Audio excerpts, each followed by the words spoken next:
শপথ করিতেছি যে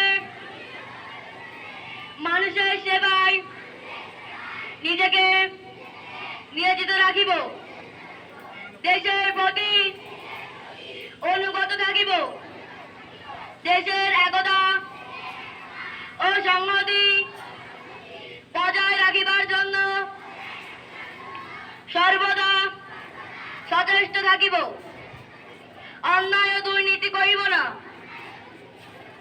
এবং অন্যায় ও দুর্নীতিকে প্রশ্রয় দিব না।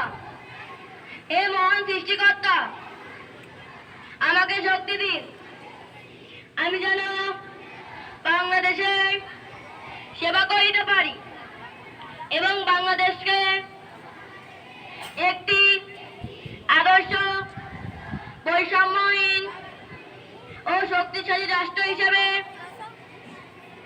গড়িয়া তুলিতে পারি। আমিন।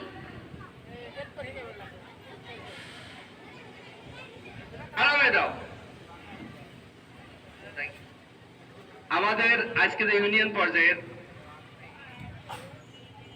ক্রীড়া এবং সাংস্কৃতিক প্রতিযোগিতা, এই প্রতিযোগিতায় আমাদের মাঝে ইতিমধ্যে উপস্থিত হয়েছেন আমাদেরই এই সরকারি প্রাথমিক বিদ্যালয়ের স্বনামধন্য অবসরপ্রাপ্ত দুইজন শিক্ষক, আমাদের শ্রদ্ধেয় আব্দুল রাজ্জাক স্যার এবং আব্দুল আদিজ স্যার। সাথে সাথে আমাদের মাঝে আরো উপস্থিত আছেন এই রায়পুর স্কুল অ্যান্ড কলেজের সম্মানিত অধ্যক্ষ মহোদয়, আমাদের মাঝে উপস্থিত আছেন। আরো উপস্থিত আছেন রায়পুর ইউনিয়নের 8টি সরকারি প্রাথমিক বিদ্যালয়ের সকল সহকারী শিক্ষক এবং প্রধান শিক্ষকগণ এবং আমাদের প্রাণপ্রিয় ছাত্রছাত্রীবৃন্দ। এখন আমরা অল্প সময়ের ভিতরে উদ্বোধন অনুষ্ঠানে যাব। তার আগেই যেহেতু সময় কম, পুরোদের ভিতরে দাঁড়ায় আছে আমাদের শ্রদ্ধেয় রাজ্জাক স্যারকে এই উপলক্ষে কিছু বলার অনুরোধ জানাচ্ছি।